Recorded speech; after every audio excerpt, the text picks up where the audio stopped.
That's the only area that you know you can make an impact today. Matter of fact, there are only two types of retirement income. The first one is pretty easy. It's taxable. You're going to get taxable retirement income, or you're going to get tax-free. If you retired today, which one of those incomes would you rather have more of? Tax-free. Well, of course, that's what everybody says. Everybody wants more tax-free income.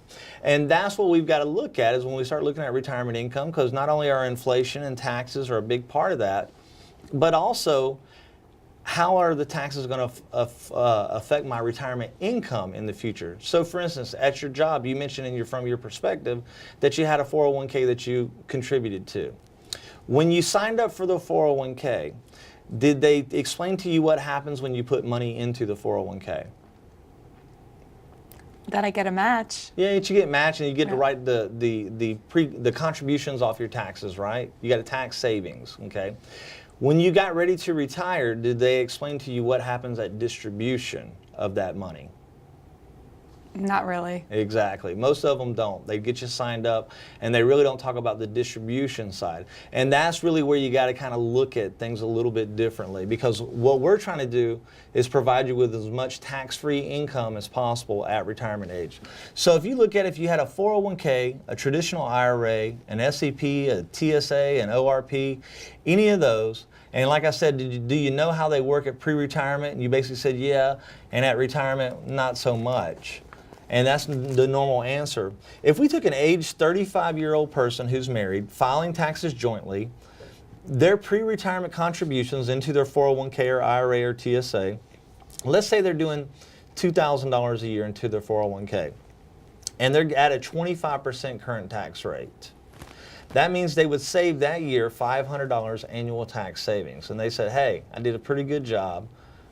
Uncle Sam didn't get my $500 this year.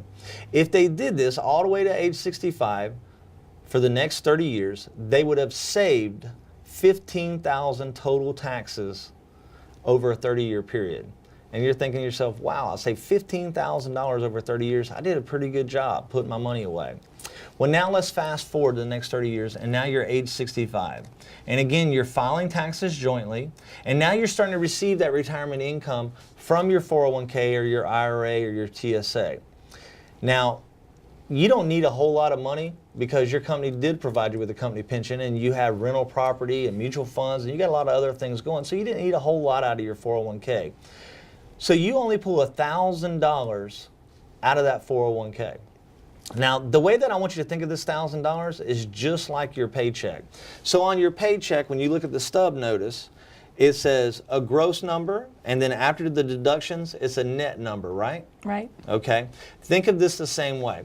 So this $1,000 that you have to pull out of your 401k is your gross monthly income, retirement income. Now, you're obviously, because you never paid tax on this money, you're going to have to pay a tax on it. Now, if we're looking 30 years from now, based on what you know today and what I just showed you, do you think taxes are going to be higher in the future or lower in the future? Higher. That's exactly right. I mean, they could be higher. We just don't really know. But based on everything that the CBO is telling us and everything everyone else is telling us, most likely taxes are going to be higher. But let's just say, Jody, I think I'm going to retire in a lower tax bracket. That's what everybody tends to tell me anyway. They're going to retire in a lower tax bracket. But in reality, that's not the case, because if you're a successful saver, you will automatically throw you into a higher tax bracket. To go to a lower tax bracket than 25%, you'd actually have to make less than $12,000 a year in retirement. Oh, wow. Which is close to poverty, okay? So you're definitely going to be in the same tax bracket. So what we did is we just kept your tax bracket the same. So you're currently in a 25% tax bracket, and I'm going to keep you in a 25% tax bracket, okay? So that way we don't have much difference.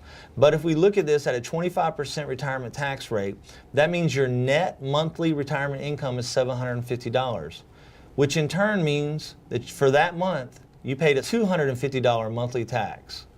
So if you did that for the next 12 months, that means you would have paid $3,000 in annual total taxes for that year, okay? Now if we take it to the next stage, and now we fast forward again, and now you're age 75, and you're filing your taxes jointly again, receiving retirement income. That means you paid $3,000 a year for 10 years of annual total taxes paid back. You did that for the next 10 years. You paid back over $30,000 worth of taxes over a 10-year period. Do you remember how much you saved over a 30-year period?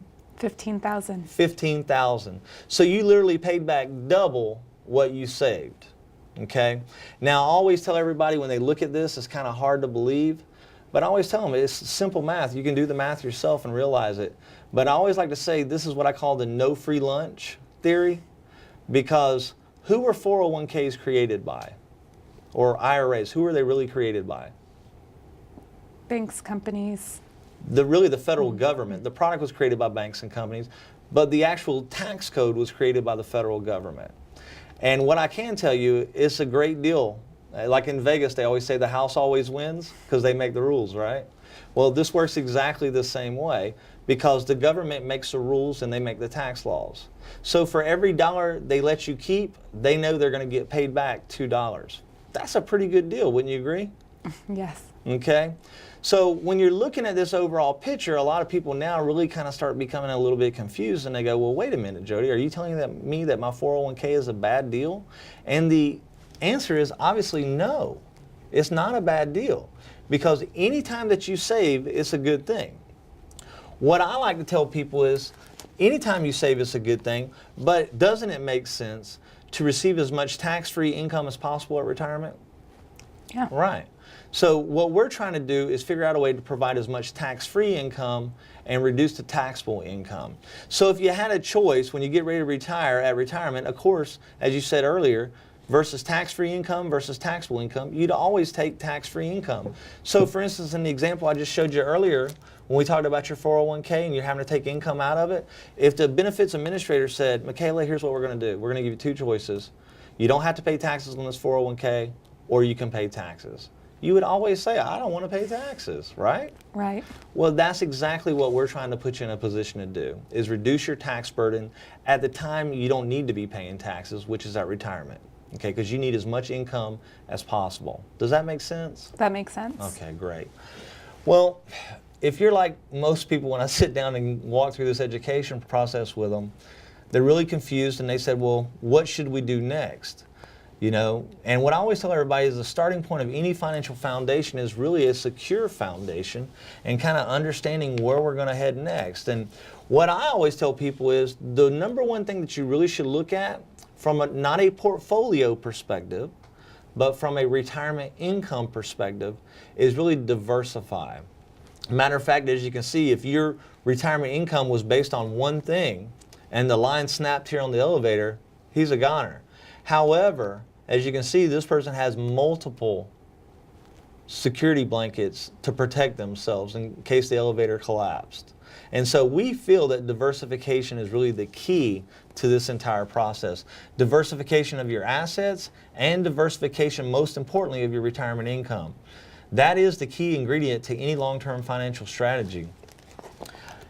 And matter of fact, Kiplinger goes on to say that there's tax-smart ways to tap your nest egg, and some of the things you should do is really spread your money around. Just as you should diversify your assets among various types of investments to minimize your risk, it's a good idea to vary your tax liability too.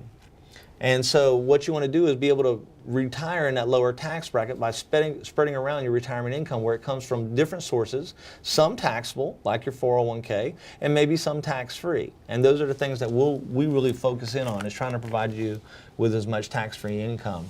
Anytime that we look at your financial house, it's really what I call the pyramid of investments.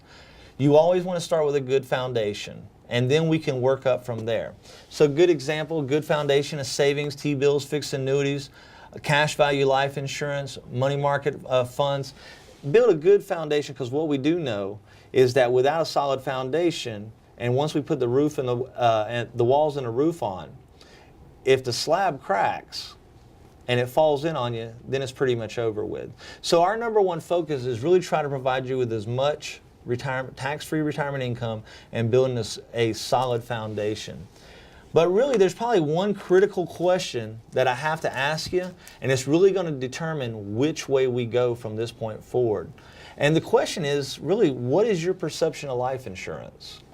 I don't know much about it.